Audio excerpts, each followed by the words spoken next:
India आप तक समाचार, कड़वा लेकिन सच। रतनलाल सी बाफना ज्वेलर्स, जहां विश्वास ही परंपरा है। नमस्कार, मैं आनंद शर्मा और आप देख रहे हैं इंडिया आप तक समाचार, कड़वा लेकिन सच। राजनीति में जो दिखता है प्रायः होता नहीं है और जो होता है उसे दिखने नहीं दिया जाता है। महाराष्ट्र की राजनीति भी इन दिनों कुछ इसी मोड़ पर चल रही है। करीब 13 दिन पहले की बात है, 27 अक्टूबर की। अमित शाह मुंबई में थे, पार्टी के नए कार्यालय का भूमि पूजन था। वहीं से उन्होंने एक लाइन उछाल दी कि अब कुबड़ियां दूर करनी होगी। भारत की राजनीति में कई बार वाक्य छोटे होते हैं लेकिन उनके अर्थ बहुत लंबे होते हैं।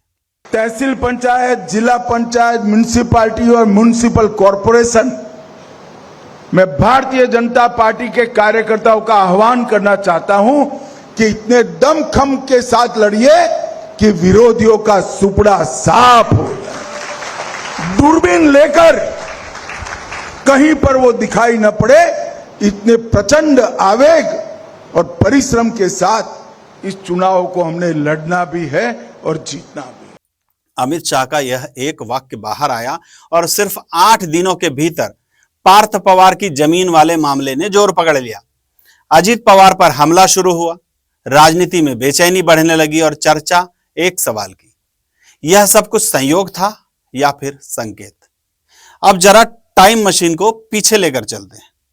28 जून 2023 प्रधानमंत्री नरेंद्र मोदी विदेश यात्रा से लौटे थे और भोपाल में कार्यकर्ताओं को संबोधित कर रहे थे।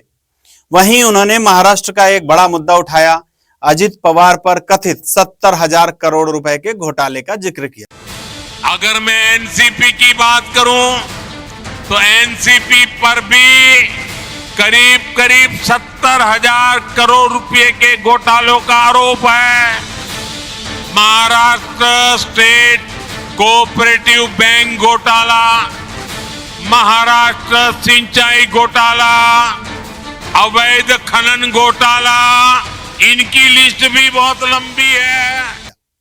यह बयान पूरे देश भर में बज उठा और हुआ क्या, 4 दिन के भीतर राज्य की राजनीति उलट पुलट हो गई और अजित पवार राष्ट्रवादी के एक बड़े हिस्से के साथ सत्ता में जा बैठे। उस समय भी यही कहा गया था कि यह महज बयान नहीं था, यह दबाव की राजनीति थी। आज भी वही पैटर्न दोबारा दिखाई दे रहा है। अमित शाह का कुबड़ियों वाला बयान और 8 दिन में पार्थ पवार का मामला। सवाल उठता है, क्या यह भी महज योगायोग है? अटकलें तो यही कह रही है कि नहीं। अब मुद्दा यह है कि बीजेपी वास्तव में अजित पवार को दूर करने जा रही है क्या? क्या अजित पवार की राजनीति उपयोगिता बीजेपी के लिए खत्म हो चुकी है? आइए इसको भी समझते हैं। आज महाराष्ट्र विधानसभा में बीजेपी के पास 132 विधायक हैं, शिंदे दल के पास 57, अजित पवार के पास 41। बहुमत का आंकड़ा है 145। मतलब यह कि सरकार चलाने के लिए बीजेपी को अजित पवार की बिल्कुल भी जरूरत नहीं है। मगर राजनीति सिर्फ सीटों का खेल नहीं है, बैलेंस का भी खेल है। अगर अजित पवार बाहर होते हैं तो क्या एकनाथ शिंदे मजबूत हो जाएंगे? क्या उनके सीएम पद का ग्राफ ऊपर चला जाएगा? बीजेपी को इसका डर है क्योंकि शिंदे पहले ही साइडलाइन महसूस कर रहे हैं और ठाकरे गुट के साथ पीछे से चल रही नरमी की राजनीति समीकरण को और भी उलझा देती है। दूसरी तरफ अजित पवार के पास वोट बैंक था, मुस्लिम, दलित, ओबीसी, पश्चिम महाराष्ट्र का मराठा किसान। लेकिन हाल के आंदोलनों ने मराठा वोट को उनसे दूर कर दिया है। ओबीसी नेता जो चुनाव जीत कर लाते थे, वे या तो बीजेपी के सीधे संपर्क में हैं या फिर अजित पवार से नाखुश हैं। दलित वोट पर भी असर पड़ा है क्योंकि पार्थ पवार वाले जमीन मामले में कई सवाल खड़े हो चुके हैं।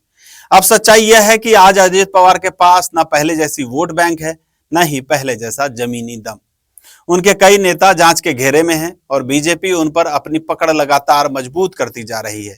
तो क्या बीजेपी को नुकसान है अगर अजित पवार साथ छोड़ दें? शायद बिल्कुल नहीं, बल्कि बीजेपी को फायदा ही है क्योंकि अगर अजित पवार अलग होते हैं तो वो सीधे शरद पवार के पास नहीं जा सकते क्योंकि तब तक ब्रांड पवार पर ही भ्रष्टाचार की छवि चिपक जाएगी। जो बीजेपी वर्षों से बना रही है, और शरद पवार भी उसी दायरे में आ जाएंगे। यानी पवार परिवार का पूरा राजनीतिक नैरेटिव कमजोर पड़ सकता है। यही वजह है कि पार्थ पवार वाला मामला बीजेपी के लिए सिर्फ एक जांच नहीं है, बल्कि एक हथियार बन गया है। अब बात करते हैं बीजेपी के अपने घर की। पिछले कुछ दिनों में आरएसएस और बीजेपी का कोर कैडर नाराज दिख रहा है। लोकसभा में मिली हार के बाद यह धार और तेज हो गई थी। उनके लिए एनसीपी का साथ पचता नहीं था, और अब पार्थ पवार वाले केस ने उनके गुस्से को वैधता दे दी है। बीजेपी इस मौके का इस्तेमाल अपनी साफ सुथरी पार्टी वाली छवि को चमकाने के लिए कर सकती है, और सच कहें तो यही वो रास्ता है जहां बीजेपी को फायदा ही फायदा है, नुकसान लगभग नहीं। बस एक दिक्कत बचती है, और वो है देवेंद्र फडणवीस, जिन पर कहा जाता है कि अजित पवार को साथ रखने की जिद उन्हीं की थी। तो क्या बीजेपी अब अजित पवार को छोड़ देगी? संकेत तो कुछ ऐसे ही हैं, क्योंकि अब राजनीति सिर्फ सत्ता का खेल नहीं, बल्कि नैरेटिव का युद्ध बन चुका है। और इस युद्ध में अजित पवार दो तरफ से घिर चुके हैं। न तो शरद पवार के पास जाने की राह खुली है, न सत्ता में रहने का साफ भविष्य, और बीजेपी को भी अब उनकी जरूरत नहीं है।